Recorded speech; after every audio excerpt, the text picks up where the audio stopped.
Voilà, Pierre-Yves Bournazel, jeune candidat de l'UMP. Alors, une précision avant de débuter. Bonsoir Pierre-Yves Bournazel, Bonsoir. vous êtes installé, ça y est, c'est chose faite. Une Bonsoir. précision avant de débuter cet échange. Nous avons proposé évidemment à Nathalie Kosciusko-Morizet de débattre avec vous, Anne Hidalgo. Elle n'a pas souhaité ce débat, elle préfère attendre, ce qui est tout à fait légitime, la fin de la primaire UMP. Donc vous voilà, Pierre-Yves Bournazel. Je précise, vous avez 35 ans, vous êtes un jeune conseiller de Paris, élu dans le 18e arrondissement, c'est ça. Vous êtes une sorte d'outsider. Première question qui vous concerne, est-ce que vous pensez que vous pouvez battre Nathalie Kosciusko-Morizet à la primaire alors qu'elle est quand même archi favori, hein? Oui, je suis candidat pour gagner, sinon je ne le serais pas. Je suis prêt parce que j'ai 10 ans d'expérience à Paris sur les grands dossiers parisiens. J'ai 5 ans d'expérience comme élu du 18e arrondissement dans lequel je vis, qui est un Paris de la diversité sociale, générationnelle, d'origine. J'ai beaucoup appris, j'ai beaucoup compris les attentes des Parisiens. Et moi, je vais être un maire à temps plein, au service exclusif des Parisiens, dans 9 mois. Et aujourd'hui, je suis très heureux de débattre avec vous, Anne Hidalgo, de pouvoir échanger dans le respect des personnes, dans la différence de nos projets, de nos ambitions pour la ville. Voilà. J'ai la force et la conviction avec mon équipe de dire que candidat... Il en veut, hein. Oui, je veux. Et je veux effectivement être le candidat de la droite et du centre pour l'alternance dès le mois de juin et être le successeur de Bertrand Delanoë. Et vous pensez que cette primaire UMP est partie sur des bonnes bases? 5000 inscrits, c'est pas grand-chose, hein? Écoutez, c'est vrai que de toute façon, la démocratie, c'est toujours mieux qu'une cooptation.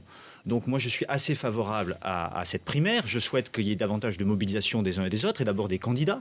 Moi, je suis sur le terrain tous les jours, à la rencontre des Parisiens, et je sais que de retour de vacances, beaucoup vont se mobiliser pour que le candidat qui sortira dans 3 semaines soit un candidat légitime. Anne Hidalgo, un mot sur Pierre-Yves Bournazel. Vous connaissez en réalité, hein? Oui, bien sûr, je le connais puisque nous nous côtoyons au Conseil de Paris.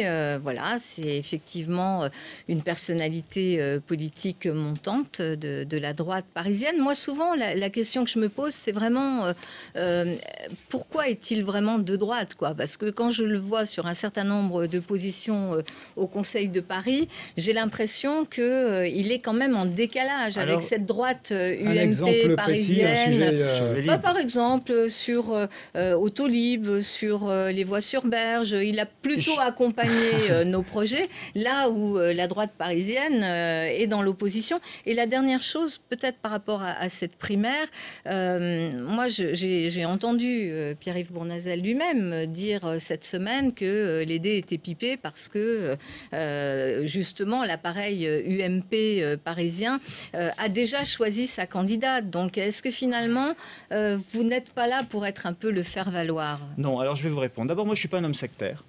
Et c'est vrai que j'ai voté des projets que vous avez menés avec M. Delanoë, notamment Vélib ou le tramway, parce que ça me semblait aller dans l'intérêt général. Et aujourd'hui, ça me donne plus de force et de légitimité, comme prochain candidat à la mairie de Paris, de dénoncer ce qui ne va pas dans votre gestion. Et notamment, moi, je veux changer beaucoup de choses sur la dépense publique. Maire de Paris, dès 2014, je ne remplacerai pas tous les fonctionnaires qui partent à la retraite au nombre de 400 la première année pour réduire le train de vie de la ville. Je supprimerai la flotte de voitures de la ville de Paris parce que je considère que les élus et leurs cabinets doivent rouler en abonnement taxi ou en passe Navigo. Je plafonnerai à hauteur de 150 millions d'euros les subventions qui sont allées aux associations, le montant maximal. Aujourd'hui, c'est 200... Vous me direz d'ailleurs sur quelles associations vous bien ferez sûr, porter mais dans le débat que nous aurons dans quelques semaines après ma désignation, je définirai concrètement, puisque j'ai chiffré cela. Parce que les associations attendent de savoir, elles vous ont déjà entendu sur ce projet. Dans cette primaire, ce que je ferai après. Allez, finissez Donc je ferai 80 millions d'euros d'économies par an, c'est-à-dire un demi-milliard sur une mandature sur les subventions aux associations. Puis je veux renouer avec l'attractivité et la compétitivité de Paris, du Grand Paris. Vous le savez, je suis en charge du dossier du Grand Paris sur le plan national. Je crois que l'heure est à la concurrence des grandes métropoles, vous le savez. 55% des investissements internationaux se font dans quelques grandes villes du monde. Moi, je veux être le maire manager, l'ambassadeur de la ville de Paris, qui porte le projet du Grand Paris, qui permette aux Parisiens et aux Parisiennes de se dire que Paris n'a pas vocation à être une ville musée, mais une ville qui attire l'emploi, les investisseurs. Et là aussi, je veux changer. Et puis enfin, je voudrais changer sur un dernier point, et de manière non sectaire, parce que je garderai ce que vous avez fait de bien, mais je changerai ce que vous avez fait de moins bien. Je veux améliorer la vie quotidienne des Parisiens. Sécurité, je prends un exemple. Vous êtes dans un arrondissement à problème, hein? Oui, par exemple, on a une zone, on a une zone prioritaire. De eh bien, sécurité. les résultats à Châteaurouge ne sont pas au rendez-vous. Et moi, je souhaite créer une police municipale, 7 jours sur 7. Ça, c'est un point sur lequel je vais revenir parce que je suis en désaccord avec cette proposition. Alors, peut-être... Sur le train de vie de la ville de Paris, là, vous êtes mis en accusation. Là. Oui, enfin, M. Bournazel sait très bien que depuis 10 ans, justement, en matière de train de vie, cette ville brille plutôt par la réduction de ses dépenses et que en matière, aussi, en matière notamment de fonctionnaires, mais 12 000. Oui, parce que vous aussi, vous voulez qu'il n'y ait pas d'assistante maternelle dans les crèches. Non, ça n'a rien à voir. Quand même ça. Je veux faire des économies.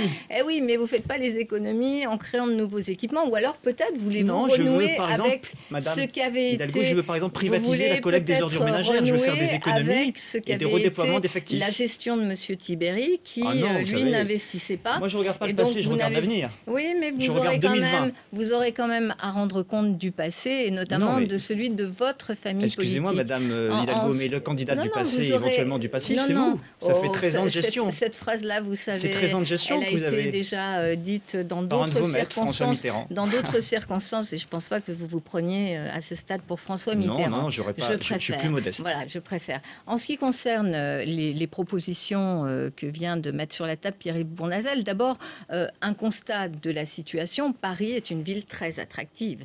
Paris, aujourd'hui, est une ville qui a renoué justement avec l'attractivité. Vous savez, je participe très activement justement à tout ce dialogue entre les grandes métropoles mondiales. Je siège au sein du bureau exécutif de l'Organisation mondiale des maires.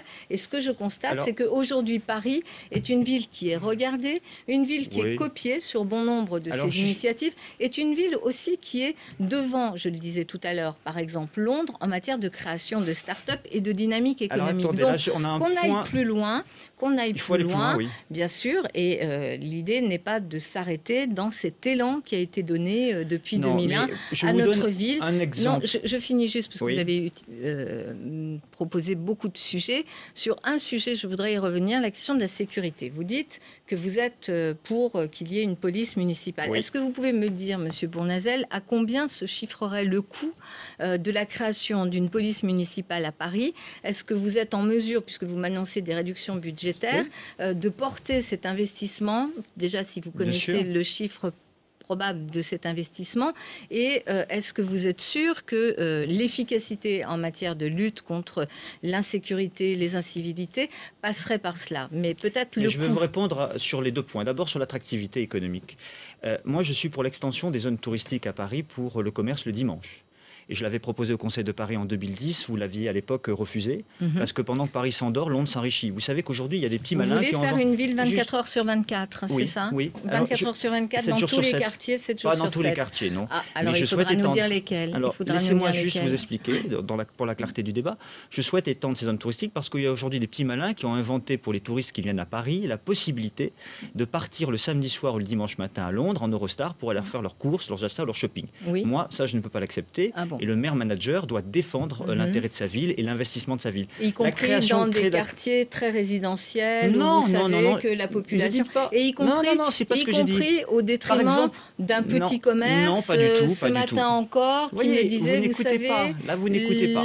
L'allongement ou la généralisation du travail du dimanche extension des zones touristiques. Je n'ai pas dit travail le dimanche dans tous les quartiers de Paris, extension des zones touristiques, parce que je veux que Paris soit une grande capitale attractive et compétitive. Mais vous y prendrez comment, par exemple? Par exemple, je vais étendre à Montmartre. Est-ce que, par exemple, dans Montmartre, d'un côté du trottoir de la rue des Martyrs, on peut travailler le dimanche et pas de l'autre? Dans votre proposition, il y a une place. Est-ce que dans votre proposition, il y a une place pour le dialogue social? Parce que vous savez, moi, j'ai dit quelque chose sur ce sujet. J'ai dit, je ne suis pas pour la généralisation du travail du dimanche. Mais moi non plus, je suis pour l'extension des zones touristiques. Vous dites à peu près la même chose sur le sujet. Je suis pour qu'on regarde. Sauf que Mme Hidalgo ne l'a pas fait pendant 12 ans. Oui, bien sûr, et on ne l'a pas fait parce qu'on a passé 10 ans, notamment à conforter le petit commerce qui était bien mal en point, et notamment avec des lois qui ont été faites par la majorité présidentielle que vous souteniez à l'époque. Vous savez, il y a une loi qui a fait beaucoup de mal.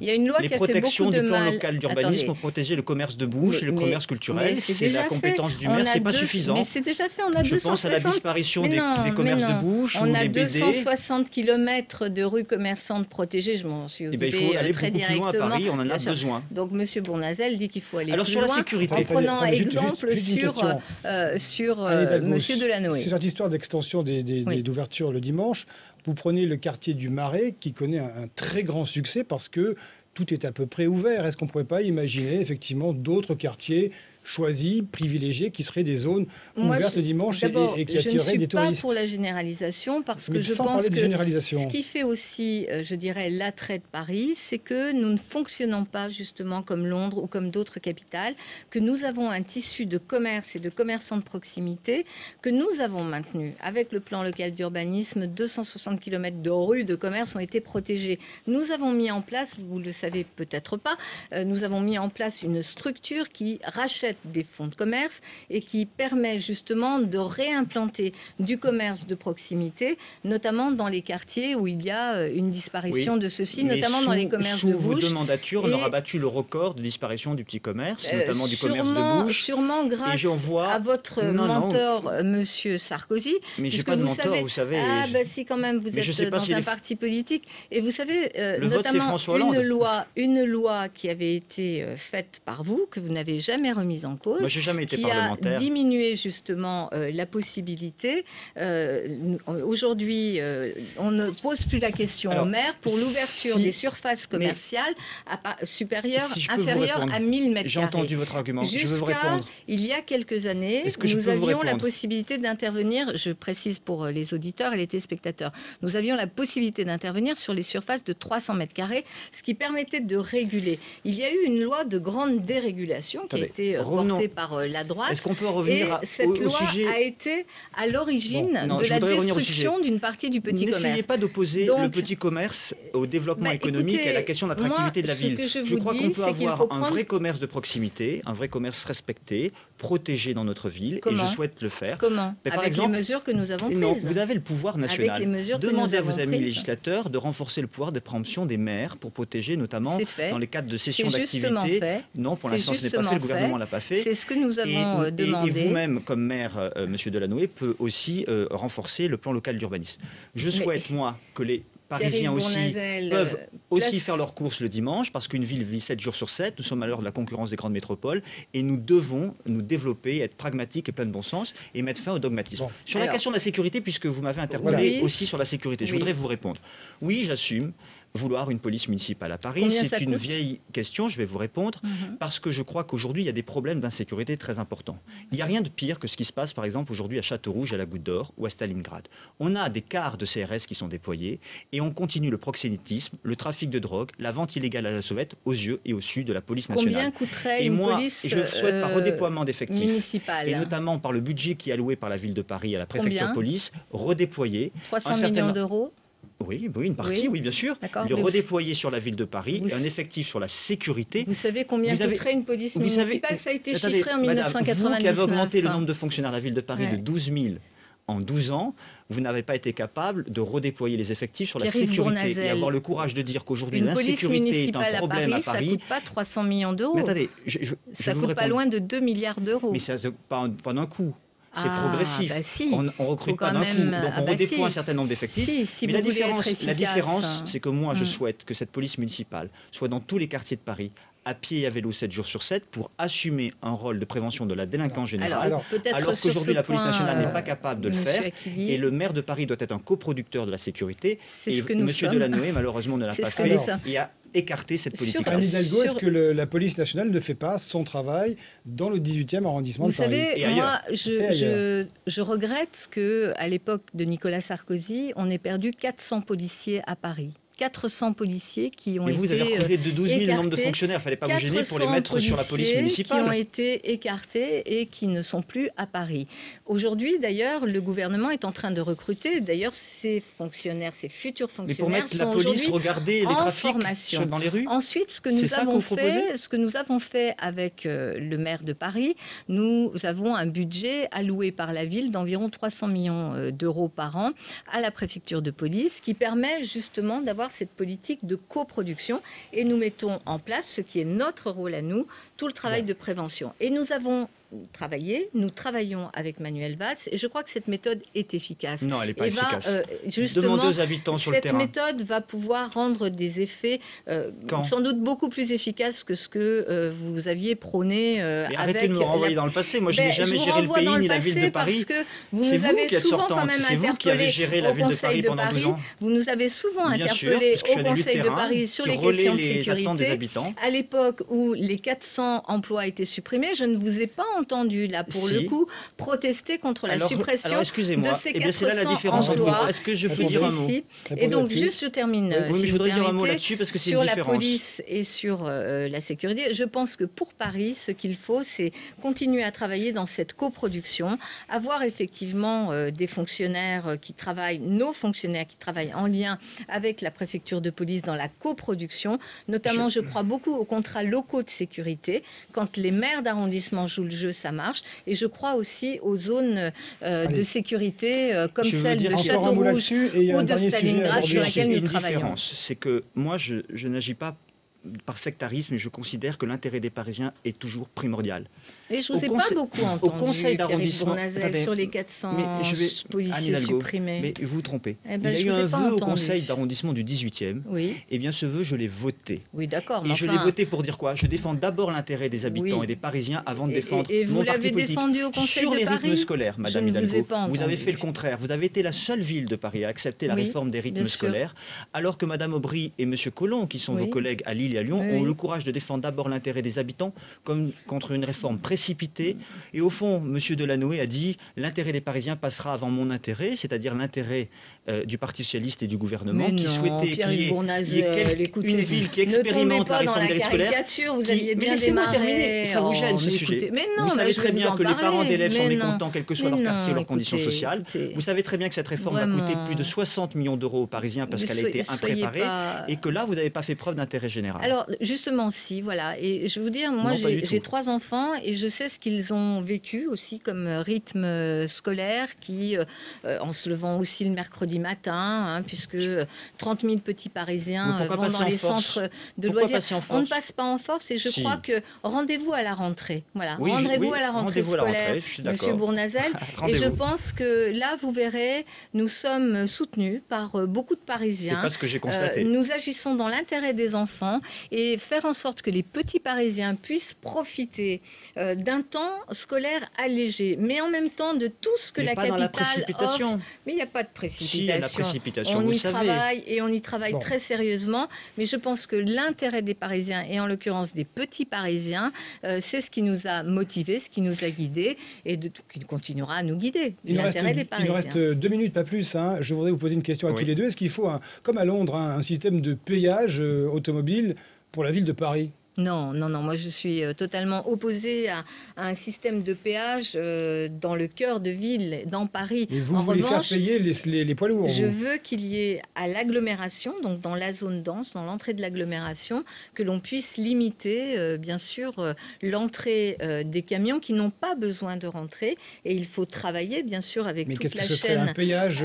extérieur, c'est ça? Un péage à l'extérieur, à peu près au niveau de l'A86, pour les camions qui n'ont pas besoin de rentrer dans Paris, parce qu'il y a aujourd'hui, et j'y travaille beaucoup, beaucoup de possibilités d'acheminer les marchandises. On y travaille avec les entreprises par le fret, par la Seine, par le rail, par le tramway, par d'autres formes qui permettent d'alléger justement la place des camions dans Paris. Avec ma collègue Géraldine Pourgovin, en 2008, on avait déposé un vœu au Conseil de Paris pour qu'ils puissent en tout cas étudier la possibilité d'un péage urbain.